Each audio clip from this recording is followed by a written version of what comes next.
لیکن جو مریض خود کو تباہ کرنے کا پختہ ارادہ کر چکا ہو اسے کون روک سکتا ہے؟ پہلے وہ دن بھر میں 1 بوتل پیتی تھی، اب اس سے بھی بڑھ گئی ہے۔ نشہ نہ ملے تو ہنگامہ کرتی ہے، خودکشی کی دھمکتی ہے۔ اس کی آنکھوں میں آنسوؤں کی چمک تھی۔ آدمی بے شک بہت برا تھا لیکن اداکار بہت اچھا تھا۔ کوئی اسے دیکھ کر یہ سوچ بھی نہیں سکتا تھا کہ اس نے ایک عورت کو 1.5 برس سے جھوٹی انا کی زنجیروں میں جکڑا ہوا ہے۔ اس کے علاوہ وہ اغوا، حبس بیجا اور ایذا رسانی جیسے جرائم میں ملوث ہے۔ میں نے افسوس کا اظہار کرتے ہوئے کہا، بہت ترس آ رہا ہے آپ پر، آپ کی ہمت کی داد دینے کو جی چاہتا ہے۔ میاں بیوی کے رشتے کا صحیح حق ادا کریں آپ۔ بیمار بیوی کی تیمارداری کے لیے سب کچھ چھوڑ چھاڑ کر یہاں بیٹھے ہوئے۔ آپ کو تو وکٹوریہ کراس ملنا چاہیے، بلکہ کوئی اس سے بھی بڑا ایوارڈ ہونا چاہیے۔ جی؟ وہ حیرت سے میری طرف دیکھنے لگا۔ جی۔ کتنا خیال ہے آپ کو اپنی پتنی کا؟ اس کی بیماری کو راز رکھنے کے لیے بندے تک اغوا کر لیتے ہیں آپ، اور کئی ماہ تک ان کے لیے طعام و قیام کی سہولتیں فراہم کرتے ہیں۔ کون پتی ایسا مائی کا لال ہوگا جو اس حد تک جائے گا؟ ونڈرفل۔ چاکرانی کا ماتھا پوری طرح ٹھنک چکا تھا۔ وہ منمنا کر بولا، میں کچھ سمجھ نہیں پا رہا کہ آپ کیا کہہ رہے ہیں۔ سمجھ تو تمہیں ساری آ رہی ہے لیکن تم تسلیم نہیں کر رہے ہو۔ میں ایک دم آپ سے تم پر اتر آیا۔ وہ بوکھلا کر رہ گیا۔ انسپکٹر، کیا بہکی باتیں کر رہے ہیں؟ کچھ پی کر تو نہیں آ گئے ہو؟ میں نے اپنے ہیڈ کانسٹیبل کو اشارہ کیا۔ اس نے چرمی بیگ میں سے ہتھ کڑی نکالی۔ ڈرائنگ روم کی خاموشی میں ہتھ کڑی کی کھڑکھڑاہٹ بڑی دھماکہ خیز محسوس ہوئی۔ چاکرانی ایک دم اٹھ کھڑا ہوا، اس کے چہرے پر زلزلے کے آثار تھے۔ میں نے اس موقع پر مناسب سمجھا کہ ریوالور نکال لیا جائے۔ ابھی میرا ہاتھ ہولسٹر کی طرف بڑھ ہی رہا تھا کہ پہلو میں ایک دروازہ دھماکے سے کھلا۔ میں نے لہیم شہیم شاہی کو تیر کی طرح اپنی طرف آتے دیکھا۔ وہ توپ سے نکلے ہوئے گولے کی مانند مجھ سے ٹکرایا اور مجھے لیتا ہوا فرش پر دور تک پھیل گیا۔ میرا سر دیوار سے ٹکرایا اور آنکھوں کے سامنے چند لمحے کے لیے دھند سی پھیل گئی۔ یہ دھند صاف ہوئی تو میں نے ایک ہیڈ کانسٹیبل کو کھڑکی سے کود کر بھاگتے دیکھا۔ یہ ہندو کانسٹیبل تھا اور اس قوم کے لوگ ایسے موقعوں پر اکثر بھاگا ہی کرتے ہیں۔ دوسرا کانسٹیبل جو سکھ تھا شاہی کے ساتھ گتھم گتھا ہو گیا تھا۔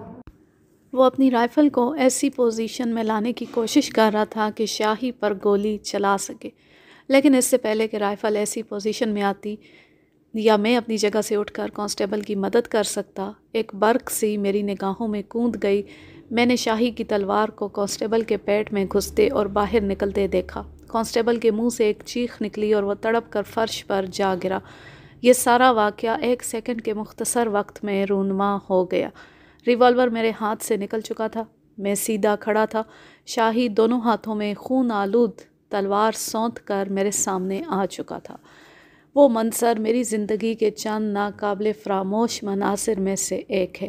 آج بھی تصور کرتا ہوں تو سب کچھ آنکھوں کے سامنے آ جاتا ہے۔ شاہی کا صفا چٹ چہرہ انگارے کی طرح دہک رہا تھا اور آنکھوں میں جنون کا رقص تھا۔ وہ بڑی خوفناک آواز میں غرایا، تھانے دار، تجھے کہا تھا نا، اس وقت کو بھولنا مت، اس وقت کو یاد رکھنا، بول، کہا تھا نا تجھے۔ وہ ہوش و حواس سے بیگانہ تھا اور میرے خون کا پیاسا ہو رہا تھا۔ میں اسے جوڈیشل ریمانڈ پر جیل میں چھوڑ کر گیا تھا۔ اس کا رہا ہونا بعید از قیاس تھا۔ یقیناً وہ جیل توڑ کر آیا تھا۔ بہرحال یہ وقت ایسی باتیں سوچنے کا نہیں تھا۔ یہ وقت تھا شاہی کی قاتل تلوار پر نگاہ رکھنے کا اور خود کو اس تلوار کی ظالم کاٹ سے بچانے کا۔ مجھے اچھی طرح یاد ہے اس وقت میرے قدموں میں زخمی کانسٹیبل کا جسم پھڑک رہا تھا اور میں دیوار سے پشت لگائے شاہی کی طرف دیکھ رہا تھا۔ شاید چاکرانی نے شاہی کو روکنے کی کوشش بھی کی تھی، لیکن شاہی کہنے سننے کی حد سے گزر چکا تھا۔ میرے قتل سے کم وہ کسی بات پر راضی نہیں تھا۔ غلیظ گالیوں کی بوچھاڑ کے ساتھ ہی وہ مجھ پر ٹوٹ پڑا۔ اس کے پہلے 2 وار میں نے صاف بچائے، لیکن تیسرا وار میرے کندھے پر پڑا اور تلوار کی دھار جرسی قمیض اور بنیان کاٹ کر کندھے میں پیوست ہو گئی۔ ایک بار مجھے نشانہ بنانے کے بعد شاہی کی درندگی کچھ اور بڑھ گئی۔ وہ اندھا دھند مجھ پر وار کرنے لگا۔ میں الٹے پاؤں پیچھے ہٹ رہا تھا اور ساتھ ساتھ اس کے وار بچا رہا تھا۔ معلوم نہیں کتنی بار شاہی کی تلوار میرے جسم کو چھو کر گزری، کتنے چرکے لگے اور کتنے زخم آئے۔ مجھے وہ مناظر دھندلے دھندلے یاد ہیں۔ بنگلے کے نوکر ڈرے سہمے دیواروں سے لگے ہوئے تھے۔ چاکرانی کا چہرہ متغیر ہو رہا تھا اور وہ چلا چلا کر شاہی سے کچھ کہہ رہا تھا۔ میرا لباس کئی جگہ سے پھٹ چکا تھا اور تلوار چھیننے کی کوشش میں ایک ہاتھ پوری طرح سے زخمی تھا۔ جو ہی میں ڈرائنگ روم کی کھڑکی پر پہنچا، میں نے نیچے چھلانگ لگا دی۔ بنگلہ چونکہ ڈھلان پر تھا، لہٰذا کھڑکی سے چھلانگ لگا کر میں قریباً 20 فٹ نیچے پتھریلی زمین پر گرا۔ دونوں پاؤں پر چوٹ آئی، تاہم ایسی چوٹ نہیں تھی کہ میں کھڑا نہ ہو سکتا۔ جیپ قریباً 40 گز کی دوری پر موجود تھی اور اس میں ایک بھری ہوئی شاٹ گن رکھی تھی۔ میں دوڑ کر جیپ تک پہنچ سکتا تھا، لیکن نہ جانے کیوں مجھے امید تھی کہ جیپ تک جانے کی نوبت نہیں آئے گی، اور پھر وہی ہوا جو میں سوچ رہا تھا۔ غضب میں پھنکارتے ہوئے شاہی نے اپنے ڈیل ڈول کی پرواہ کیے بغیر کھڑکی سے نیچے چھلانگ لگا دی۔ وہ ترچھا ہو کر زمین پر گرا۔ جلدی سے اٹھنے کی کوشش کی تو لڑکھڑا کر پھر گر گیا۔ میں نے اسے دوسری کوشش کرنے کا موقع نہیں دیا اور لپک کر دبوچ لیا۔ جو ہی اس کی تلوار والی کلائی میری گرفت میں آئی، میں نے بے پناہ نفرت سے کلائی کو مروڑا اور تلوار اس کے ہاتھ سے گرا دی۔ اس نے اپنا اس طرح پھرے سر سے ٹکر مار کر مجھے گوبند کی طرح کسی کھائی میں پھینکنا چاہا، لیکن اس دفعہ اسے کامیابی نہیں ہوئی۔ اس کی ٹکر میرے چہرے کے بجائے سر پر لگی۔ یہ آخری وار تھا جو اس نے کیا۔ اس کے بعد وہ صرف دفاع کرتا رہا اور آخر دفاع کرنے کے قابل بھی نہ رہا۔ ارد گرد کے بہت سے لوگ یہ تماشا دیکھنے کے لیے اکٹھے ہو چکے تھے۔ یہ میرے حق میں بہت بہتر ہوا، کیونکہ مجمع لگنے کے بعد چاکرانی یا اس کے نوکروں کے لیے یہ ممکن نہ رہا کہ وہ کسی بھی طرح شاہی کی مدد کر سکتے۔ 5 منٹ کے اندر اندر یہ سارا کھیل ختم ہو گیا۔ شاہی لہو لہان فرش پر پڑا تھا۔ شاہی اور چاکرانی گرفتار ہوئے۔ شاہی کے کارندے دولو رام کو بعد میں پٹھان کوٹ سے پکڑا گیا۔ تھوڑی دیر بعد ڈلہوزی سے پولیس کی مزید نفری گورا پہاڑ پہنچ گئی۔ اس نفری کے ساتھ 2 ڈاکٹر اور ابتدائی طبی امداد کا سامان بھی تھا۔ سکھ ہیڈ کانسٹیبل کے پیٹ میں تلوار کا گہرا زخم آیا تھا اور آنتوں کو نقصان پہنچا تھا۔ ڈاکٹروں نے اسے چاکرانی کے بنگلے میں ہی طبی امداد پہنچائی اور پھر مزید علاج معالجے کے لیے جیپ میں ڈال کر ڈلہوزی لے گئے۔ پولیس کی مزید نفری آنے کے بعد ہم نے چاکرانی کے وسیع بنگلے کی تلاشی لی۔ چاکرانی کے بیڈ روم سے عیاشی کے دیگر سامان کے علاوہ ایک نوعمر طوائف بھی برآمد ہوئی۔ جس وقت میں بنگلے پر پہنچا، چاکرانی اسی طوائف کے ساتھ رنگ رلیاں منا رہا تھا۔ نتیجے میں 15-20 منٹ اس کا انتظار کرنا پڑا۔ نوکر نے آ کر بتایا تھا کہ چاکرانی پوجا پاٹ کے کمرے میں تھا۔ اچھی پوجا پاٹ تھی۔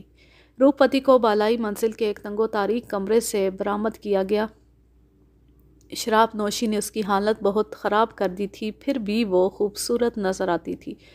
ڈلہوزی سے پولیس پارٹی کے ساتھ اجیت کمار بھی آیا تھا۔ اجیت کو دیکھ کر وہ زور زور سے رونے لگی۔ اجیت نے اسے کندھے سے لگا لیا اور دلاسا دینے لگا۔ ڈلہوزی کے تھانے میں پہنچ کر روپتی نے جو طویل بیان دیا، اس میں اہم بات یہی تھی کہ چاکرانی نے اسے حبس بے جا میں رکھا ہوا تھا۔ اس نے بتایا، یہ میرا شریک حیات نہیں، جلاد ہے۔ اس نے 1.5 برس سے مجھے قید تنہائی میں رکھا ہوا ہے۔ میں دن رات اس کی گالیاں سنتی اور ٹھوکریں کھاتی رہی ہوں۔ بھگوان جانتا ہے، مجھے شراب کی عادت ڈالنے والا شخص بھی یہی ہے۔ یہ پرلے درجے کا شکی مزاج اور مکار شخص ہے۔ یہ میری پاک دامنی پر شبہ کر کے مجھے بے وفائی کے طعنے دیتا تھا اور خود بازاری عورتوں کے ساتھ سوتا تھا۔ اس نے مجھے صرف قتل نہیں کیا، باقی ہر وہ ظلم کیا ہے جو یہ کر سکتا تھا۔ روپتی کے سخت ترین بیان کے بعد چاکرانی کے خلاف کیس مزید مضبوط ہو گیا۔ جو رہی سہی کسر تھی وہ شاہی کی وجہ سے پوری ہو گئی۔ شاہی کے ساتھ چاکرانی کا تعلق اب ثابت ہو چکا تھا۔ اس تعلق کی مختصر کہانی یہ ہے کہ کھائی سے گوبند کے غائب ہو جانے کے بعد شاہی ہاتھ پر ہاتھ دھر کے نہیں بیٹھ گیا تھا، وہ مسلسل اس کی تلاش میں رہا تھا۔ آخر اسے شک ہو گیا تھا کہ گوبند گورا پہاڑ پر اداکار چاکرانی کے بنگلے میں۔ وہ چاکرانی کے بنگلے تک جا پہنچا تھا۔ چند دن کے تعلق کے بعد ان دونوں میں انڈرسٹینڈنگ ہو گئی تھی۔ شاہی نہ صرف چاکرانی کا رازدار بن گیا تھا، بلکہ چاکرانی کی راتوں کو چمکانے کے لیے اس کے واسطے شہر سے بازار حسن کے تحفے بھی لاتا تھا۔ جب شاہی میرے ہاتھوں پکڑا گیا تو یہ کام اس کے کارندے دولو رام نے سنبھال لیا۔ ان لوگوں کی بدقسمتی اور روپوتی کی خوش قسمتی کہ دولو رام میری نگاہ میں آ گیا۔ میں اس کا پیچھا کر کے چاکرانی کے بنگلے تک جا پہنچا۔ شاہی کو گرفتار کرنے کی کوشش میں مجھے کافی زخم آئے تھے، لیکن خوش قسمتی سے کندھے کے علاوہ کوئی زخم سنگین نہیں تھا۔ 3-4 روز کی مرہم پٹی سے یہ زخم ٹھیک ہو گئے۔ اس کہانی کا اہم ترین کردار گوبند ہے۔ 9 مہینے کی پراسرار گمشدگی کے بعد جب وہ ڈلہوزی پہنچا اور اپنے اہل خانہ سے ملا تو ایک دیدنی منظر دیکھنے میں آیا۔ اس موقع پر اس کے کئی پرستار بھی جمع ہو چکے تھے۔ پرستار ہی ہوتا ہے۔ ان پرستاروں کو یہ بھی معلوم تھا کہ ان کے ہیرو نے سالانہ ریس میں اپنی فتح کا سودا کیا تھا، پھر بھی وہ اس کے استقبال کے لیے جمع ہو گئے تھے۔